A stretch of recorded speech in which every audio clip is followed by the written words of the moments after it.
Les conservateurs se livrent à une véritable offensive au Québec en vue des prochaines élections. Une lutte épique se dessine d'ailleurs dans le comté de Beauce. Andrew Scheer a présenté en fin de semaine son candidat dans le comté, qui est représenté depuis 2006 par Maxime Bernier. Il s'agit donc de Richard Lehoux, un ancien maire, préfet et producteur laitier. Maxime Bernier, on le sait, a claqué la porte du Parti conservateur avec fracas au mois d'août dernier pour mettre sur pied sa propre formation politique, le Parti populaire du Canada. Maxime Bernier est avec moi en studio pour réagir. Bonjour, M. Bernier. Bonjour, merci de l'invitation. Donc, une grosse pointure contre vous dans la Beauce. Votre réaction? Bien, ça ne me surprend pas que le parti ait choisi un producteur laitier. Le parti d'Andrew Scheer, le Parti conservateur, est pour le maintien des privilèges aux producteurs laitiers. Et moi, je suis pour l'abolition de ces privilèges-là et faire en sorte que la population paye la moitié moins cher pour leur lait, leur poulet, leurs œufs. Donc, je pense que ça va être un débat important lors de la prochaine campagne électorale dans ma propre région en Beauce. Oui, dans votre propre région, justement, parce que certains vous reprochent de ne pas passer beaucoup de temps de votre circonscription. Est-ce que vous avez l'intention d'y passer davantage, d'y être davantage au cours des prochaines semaines, des prochains mois? Bien, premièrement, les gens qui disent ça, j'imagine qu'on ne va pas aux mêmes événements en Beauce. En fin de semaine, j'étais justement à Vallée-Jonction en Beauce en faisant une clinique de passeport, aidant les Beaucerons à remplir leur formulaire de passeport. Donc, je suis toujours présent en Beauce, je suis toujours visible, disponible et accessible pour les Beaucerons. Et en même temps, bien, j'essaie de voyager à travers le Canada en tant que chef du Parti populaire. Donc, on a notre agenda qui est bien géré. Le plus important, c'est d'être présent en Beauce. Le deuxième en importance, c'est vraiment être chef du parti. Et je vais continuer à être présent en Beauce. Parce que c'est un défi, effectivement. Vous êtes chef d'un parti. Lors de la prochaine élection, vous allez avoir à sillonner les quatre coins du Québec et du Canada. Et en même temps, vous allez être le candidat qui va se disputer pour garder son siège en Beauce. Comment vous allez concilier les deux? Bien, je vais faire de mon mieux pour être là en Beauce lors des débats importants durant la prochaine campagne électorale, mais aussi je dois préparer mon parti parce que les Beaucerons s'attendent à ce que notre parti soit bien représenté partout dans le Canada et c'est ce qu'il faut faire. On travaille sur la formation du parti actuellement et dès le début janvier, on va être à la recherche de candidats.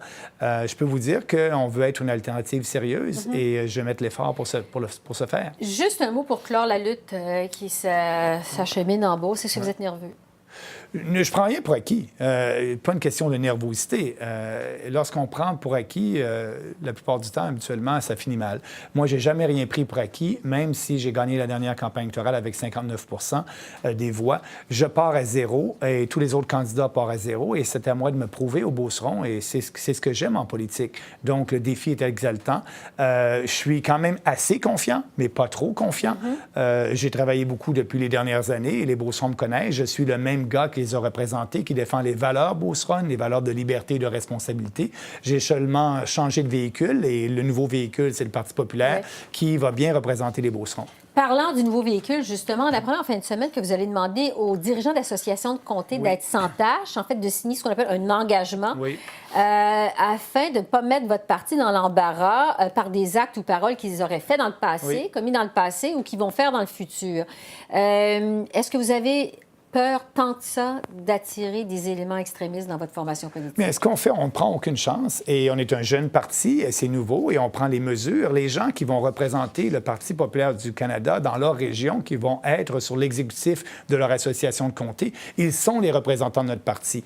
Et ce qu'on leur demande, ils doivent partager les valeurs du parti, les valeurs de liberté, de responsabilité. Ils doivent aussi nous donner de l'information nécessaire pour qu'on puisse faire une enquête sur leurs antécédents sur les réseaux sociaux, antécédents criminels, et c'est tout à fait normal. Donc, on ne prend aucune chance et les gens l'acceptent. On veut avoir des gens crédibles sur nos associations et c'est ce qu'on fait. Et pour moi, c'est tout à fait normal avec un jeune parti. On ne veut pas avoir des gens, je l'ai déjà dit dans le passé, on est pour moins d'immigration, mais on n'est pas pour éliminer l'immigration au Canada. S'il y a des gens qui sont anti-immigration, ils ne sont pas bienvenus dans notre parti. Donc, on prend les mesures nécessaires pour s'assurer d'avoir des gens qui représentent notre parti et qui partagent les mêmes valeurs que nous. Donc, des gens qui pourraient avoir des visées ou des positions suprémacistes blancs ou encore des extrémistes, c'est ça qui mettrait votre parti, ce que vous entendez par dans l'embarras? Ah, absolument. Et ces gens-là ne sont pas bienvenus. C'est pour ça qu'on va faire une enquête sur les antécédents de ces gens-là.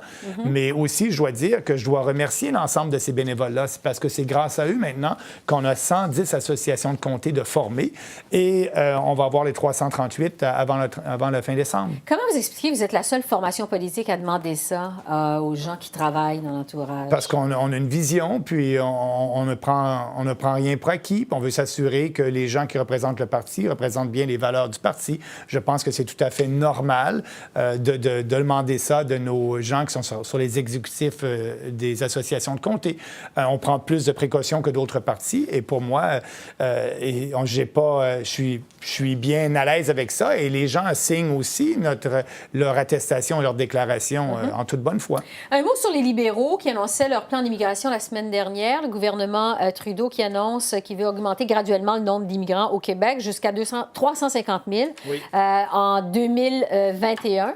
Il le fait dans un but économique. Vous avez dénoncé à plusieurs reprises le multiculturalisme du gouvernement Trudeau. Qu'est-ce que vous pensez? Allez-y, oui. Bien, oui, j'ai dénoncé le multiculturalisme à l'extrême, mais aussi de toujours plus et plus et plus. Tous les partis au Parlement, excepté le Parti populaire, prônent pour plus d'immigration. Nous, on veut un peu moins d'immigration. On veut revenir à la moyenne qu'on avait sous le gouvernement Harper. Mais le plus important, c'est que la grande majorité de ces gens-là doivent d'être des immigrants de nature économique. Donc, de collaborer pleinement à l'économie. C'est ce que veut le gouvernement Trudeau. Oui, c'est ça. Mais là-dessus, au lieu d'augmenter le nombre, on peut jouer avec les ratios, avoir un peu moins de réfugiés et plus d'immigrants de nature économique. Et c'est ce qu'on veut, nous, au Parti populaire, plus d'immigrants de nature économique, mais au total, moins d'immigrants. Faisons une pause pour s'assurer d'avoir une bonne intégration dans la société canadienne. Comment ça va, l'évolution du Parti populaire? J'ai lisé en fin de semaine, je pense que vous êtes rendu à 30 000 membres. 31 500 membres fondateurs. C'est plus qu'on aurait imaginé. Et c'est pour ça qu'on est capable de mettre sur pied ces associations de comté rapidement, parce qu'on a les membres. Et pour moi, c'est au-delà de nos espérances. 31 500 après 7 semaines d'existence, et ça se poursuit.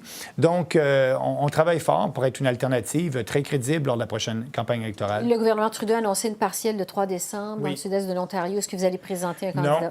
Non, on ne peut pas être là à cause des procédures légales. On n'est pas encore approuvé par Élections Canada, ça devrait être bientôt. Nous, lorsque le gouvernement déclenchera une élection partielle, il en reste 3 à déclencher. S'il le fait après le 10 décembre prochain, le Parti populaire du Canada aura des candidats dans ces élections partielles. Donc, la date importante pour nous, c'est le 10 décembre. S'il y a des déclenchements après le 10 décembre des élections partielles, nous serons là dans ces 3 comtés-là. Maxime Bernier, merci beaucoup. Merci.